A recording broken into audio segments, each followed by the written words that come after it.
You know better and you still do what you do when you're not supposed to be doing something. You know, you basically cussing me out on the pulpit and didn't want me to shake your hand at the end of the service. I'm ready to get the mess out of there. You jumping and shouting and screaming, but when I come to you with a new idea or a new surface or how to improve in the body, because I seen a cut or a scratch or a bruise, and I'm a fixer, I like to fix things, and God sent me there to encourage, and you slapping down. And you missed your blessings too by rejecting what I had to say, because you don't know if God sent me to you or not. And you get hurt by that.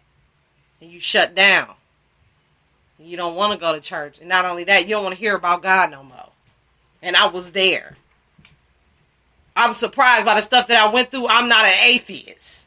But the experiences, like that book said, like the experiences that I've had with God alone, I know that he was there through the whole process. He was just showing me of what he went through to go in our place. Because somebody had to suffer for the bad things that we did from the beginning all the way till now. Somebody had to die. Like Biggie Small said, somebody got to die. You or I. But at the end of the day, the Lord decided to go for us. Because he knew we couldn't, because of our nature, could never fix it ourselves. Because it's a bigger picture of why we're at where we're at in these stages in our life. It's either to sharpen our character or get us prepared for something great. But if we getting all caught up in the people and the pastor and who ain't doing this and who ain't doing that, we gonna miss out. So, again, does a person / ministry need a spiritual covering? Answer, the term spiritual covering is usually used in the context of the shepherding movement, though it can have other meanings. In its primary context, having a spiritual covering means being submitted the authority of another Christian believer. So I'm going to tap on that and see what it says in its entirety.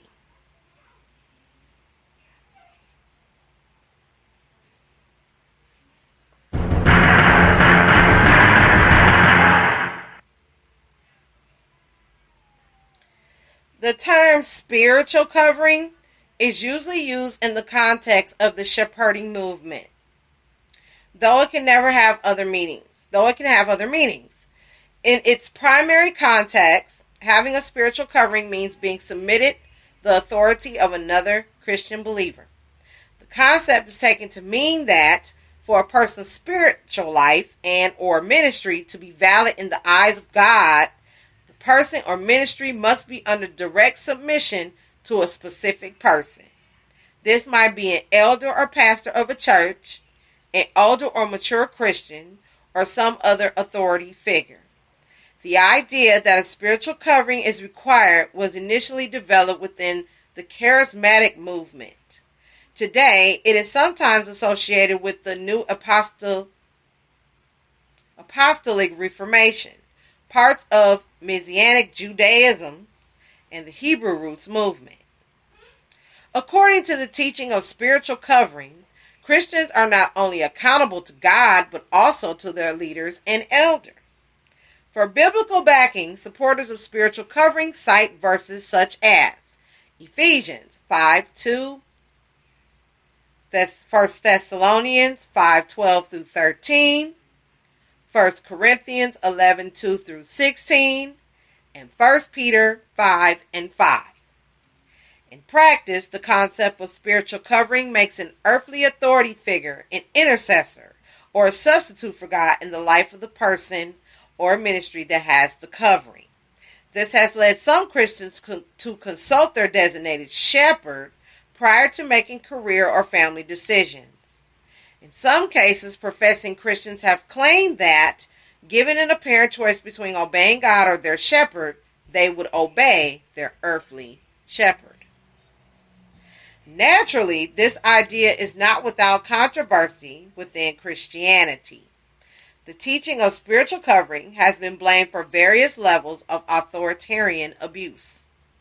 Several early proponents of the spiritual covering concept, such as Bob Mumford and Charles Simpson, have since distanced themselves from it and apologized for being involved. In and of itself, this does not mean the idea is completely in error. It does, however, stress how some groups took the concept of spiritual covering far beyond biblical precepts. Biblically, each person is ultimately accountable only to God. Romans 3:19, Matthew 12:36. Not to any other person. Consulting with others for guidance, Proverbs 11:14, and being humble enough to learn from the wisdom of others, Proverbs 5:11-14, are commendable. Our approval comes from God, not men. 2 Timothy 2:15. At least I got that part right, because I did say that in another show. I think Tiff was on the guest on the show for that one. But continuing on. No person, strictly speaking, has the absolute right to declare our service to God valid or invalid. Romans 14:4.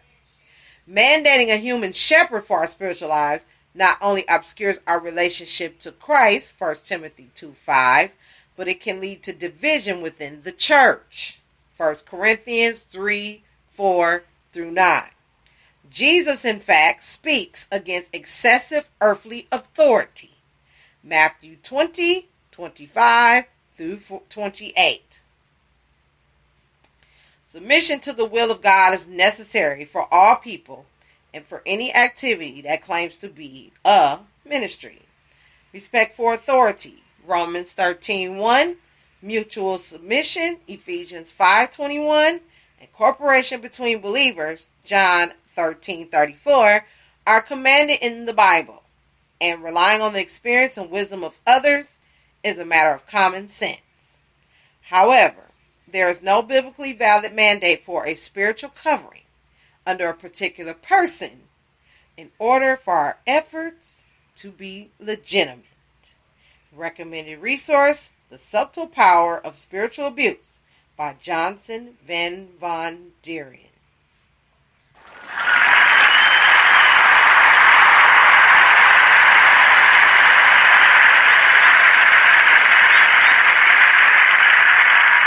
And other related topics, what does the Bible teach about church structure? That's a good one.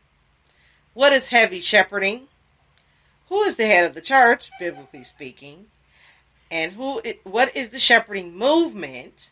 Does the Bible give any one individual spiritual authority over another individual? Return to questions about the church. Return to godquestions.org, home, with a capital H. So really, it gave you the answers to some of those questions. But what's important here is that I wasn't deceived by any ministry or church or pastor or whatever. I was deceived because I did not look in the Bible first.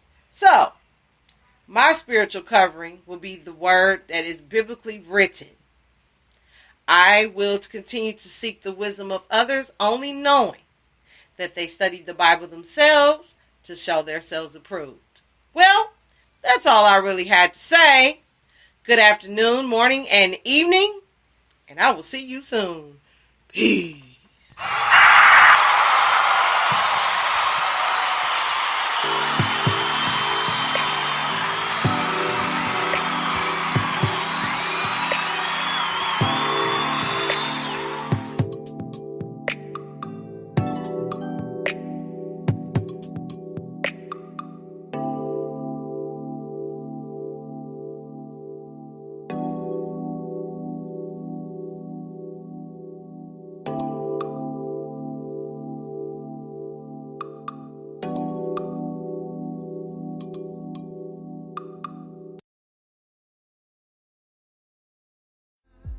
We are now transferring you to a customer care rep. Please hold the line and we will answer your call as soon as possible. Thank you for choosing.